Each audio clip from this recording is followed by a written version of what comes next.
Ever dreamt of living the life of a prince?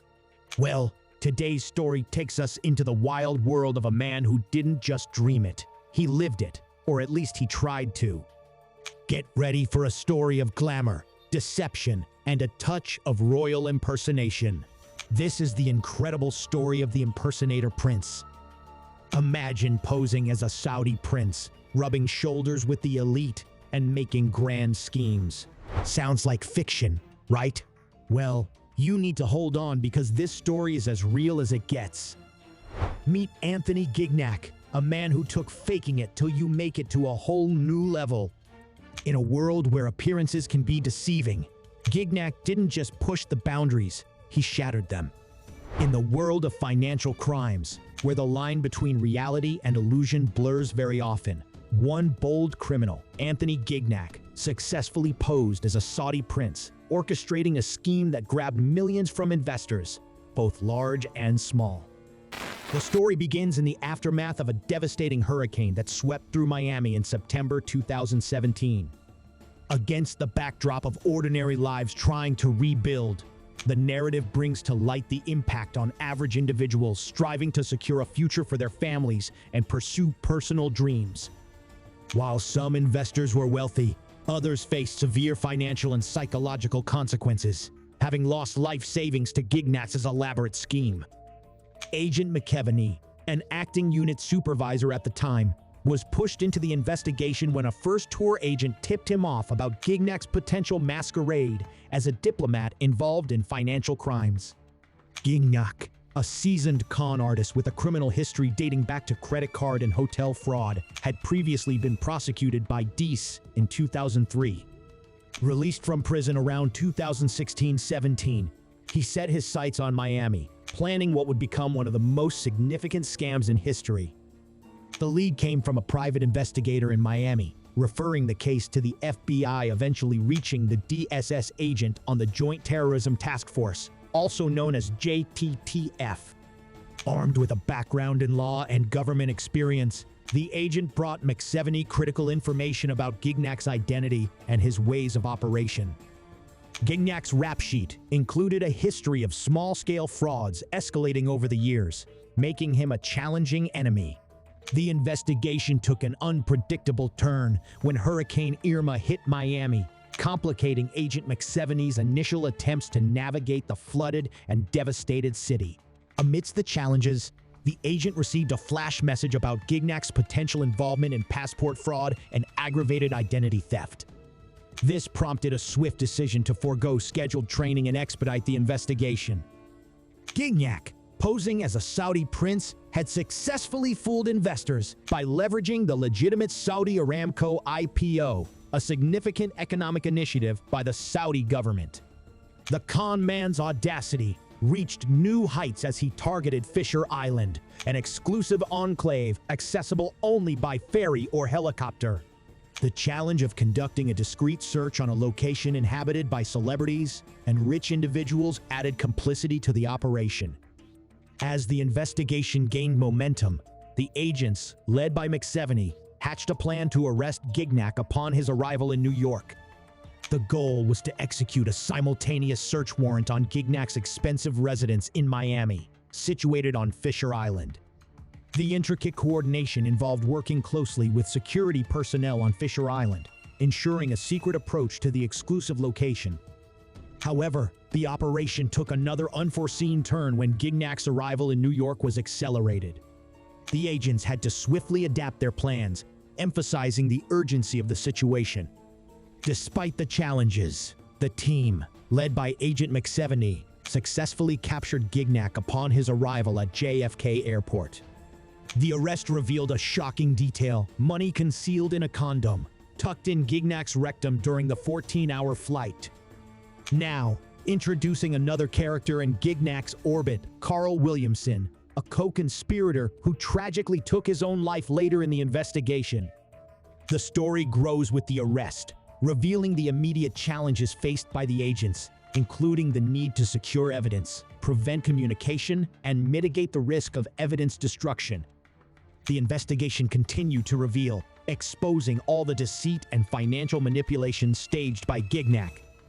The subsequent search warrant executed on Gignac's residence yielded a trove of valuable items, fake IDs, badges, and documents, providing a deeper understanding of the magnitude of the impersonation of a diplomat charge. Gignac, born in Colombia and a naturalized American citizen, adopted the persona of a Saudi prince with remarkable audacity. Posing alongside his co-conspirator, Carl Williamson, who played the role of a sophisticated attorney, the duo managed to lure investors from various walks of life into their intricate web of deceit. The impersonation wasn't just about creating an illusion of royalty. It was a means to gain the false faith of potential investors. Their targets ranged from high-profile sports figures to average individuals seeking financial growth. Gignac and Williamson presented a bunch of investment opportunities, from pharmaceutical projects to hotels and oil and gas ventures. The key was to attract those with money and capital to invest. Carl Williamson, with his polished demeanor and a British accent that added an air of legitimacy, was the face of the operation. Armed with the story that he represented a Saudi prince with vast interests, Williams successfully convinced investors to join forces with their supposed royal benefactor. Miami, with its high-profile real estate and a history of welcoming wealthy individuals, became a playground for Gignac's grand charade. He frequented luxurious locations, such as the iconic Fontainebleau Hotel, known for its storied past hosting celebrities like Elvis Presley and Sean Connery. Gignac leveraged the hotel's financial distress to further his scheme, claiming to have the means to invest and save the historic establishment. The elaborate deception extended to promises of private plane and yacht trips, with Gignac flaunting a lifestyle that was, in reality, nothing more than smoke and mirrors. His penchant for staying in high-end hotels, running up bills, and then vanishing had been a recurring theme in his dubious career, dating back to the 1980s and 90s. However, Gignac's extravagant plot didn't go unnoticed. The Fontainebleau's general counsel smelled a rat early on, recognizing Gignac as a fraud. This suspicion prompted further investigation, eventually leading to a collaboration between law enforcement and the Diplomatic Security Asset Forfeiture Division. Gignac's arrest in November 2017 marked a turning point in the case. Terabytes of evidence, including fake diplomatic security service badges, license plates, and sports memorabilia, painted a vivid picture of his deceptive operation. Even his security detail posed as DSS agents, adding an ironic twist to the tale. As the case developed, the true scale of Gignac's swindling became apparent. The forensic accountant from the Diplomatic Security Asset Forfeiture Division played a crucial role in tracking overseas bank accounts, revealing that Gignac had fraudulently acquired $8.2 million. While Gignac had indulged in a luxurious lifestyle, some of the money had found its way into foreign sanctuaries for illegal funds. The pursuit of justice didn't end with Gignac's arrest. Working in pair with Treasury, law enforcement managed to seize overseas accounts and recover approximately $600,000. This money, returned in July 2019, is slated for restitution to the victims who fell prey to Gignac's elaborate scheme. Surprisingly, Gignac, who initially rejected a plea deal, eventually pleaded guilty to charges ranging from passport fraud to wire fraud and impersonation of a diplomat. The imposter prince received a hefty sentence of 18.5 years, marking the end of a tempting and complex case. The story of the Impersonator Prince serves as an exemplary story, revealing the lengths some individuals will go to exploit trust and manipulate others for personal gain.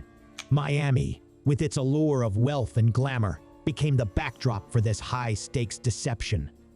The collaborative efforts of law enforcement, diplomats, and financial experts brought justice to those who had fallen victim to Gignac's fearless impersonation.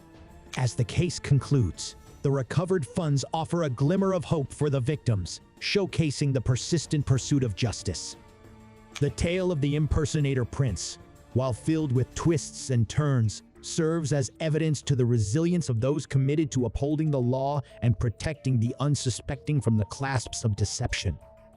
If you found this story as engaging as we did, don't forget to hit the like button, subscribe for more riveting tales of justice, and hit the notification bell to stay updated on our latest content. Thank you for joining us on this journey into the world of high-stakes deception. Until next time, stay vigilant, stay informed, and stay curious.